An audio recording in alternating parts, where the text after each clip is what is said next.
with coverage you can count on. This is the Erie News Nowcast. Good evening, I'm Haley Potter. Thanks for joining us for tonight's edition of the Erie News Nowcast. Former Governor and Erie native Tom Ridge is thanking the community for its support as he recovers from a stroke. Ridge thanks the doctors, nurses, and EMTs who got him to the hospital just in time. Ridge suffered a stroke back on June 16th and has spent the last 5 days in rehab. He says he does not know if he will have any kind of long-term disability, but he takes inspiration from people who he's worked with over the years through the National Organization on Disability. You can read his full statement on our website, erienewsnow.com. Also new tonight, an EMTA bus driver is recovering after being attacked for enforcing wearing a mask on a bus. And if it wasn't for the plexiglass divider between the driver and the rider, things could have been much worse. The head of the Erie Metropolitan Transit Authority, or EMTA, Jeremy Peterson, told us today that a veteran EMTA driver suffered minor injuries on Thursday. Peterson says it happened when the driver of a city trolley reinformed the federal law of bus riders to wear a mask. The rider showed the driver his COVID-19 vaccination card, but when he told him to still wear a mask, the rider started throwing punches, some even breaking the plexiglass and injuring the driver. Peterson says behavior like this will not be tolerated, going on to say that rider is being banned from riding a city bus ever again and will face charges. The EMTA is working with Erie Police, and charges of simple assault, disorderly conduct, criminal mischief, and harassment are pending. While the name of the rider is not being released, Peterson says the bus drivers who have been frontline workers during this entire pandemic should be thanked and not attacked for following the law. The man accused of killing a manager at Wendy's will now spend the rest of his life in prison. It took just 1 hour today to find Marquise Lampley guilty of second-degree murder. He killed 22-year-old Alex Kavanaugh during an attempted robbery of the Edinburgh Wendy's in January of 2020. Lampley shot Kavanaugh while the victim tried to protect his co-workers. During the trial, despite his lawyer's advice, Lampley represented himself, cross-examining some of the 24 witnesses. In the end, the jury found him guilty of more than a dozen charges, including murder. It's a small semblance of justice. At the end of the day, this family has lost a loved one, and these young people have gone through something traumatic. And so while I do believe that this verdict brings us closer to that, that is, healing for the family is going to take time. Lampley faces a mandatory sentence of life in prison without possibility of parole when he's sentenced next month.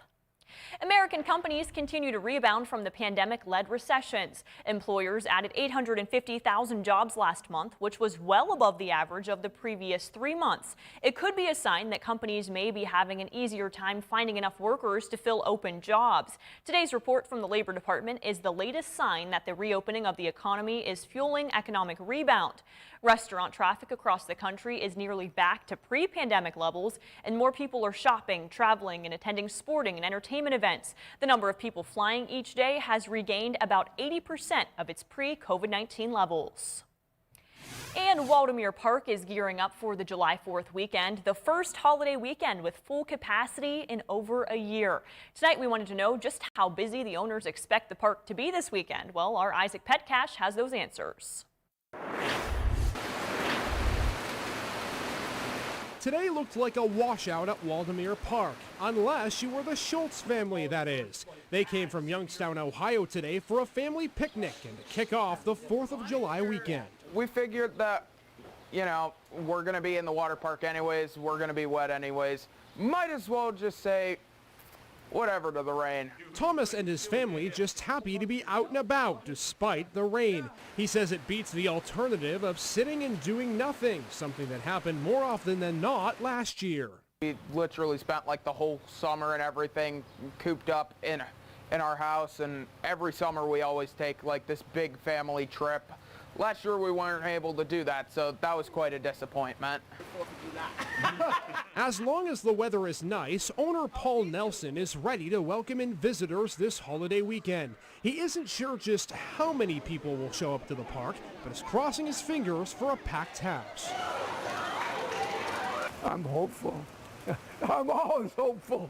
You have to be if you're a business person. But there is a security concern this year. Nelson says he's had more problems than usual with visitors the last few days. So he'd also be okay with a smaller crowd provided everyone is safe. I would rather be down and be right than be up and be wrong.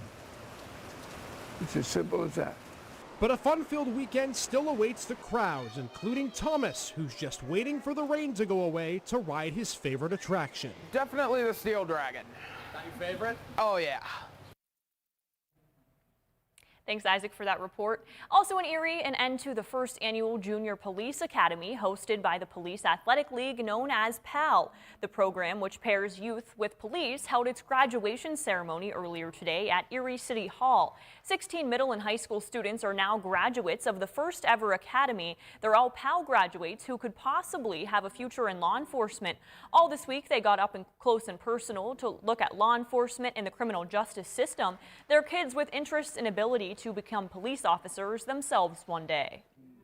This camp, what it does is it reinforces, and basically motivates them even more to keep them on the long game of, taking that oath someday here at the City of Erie Police Department. It made me want to be on the SWAT team even more.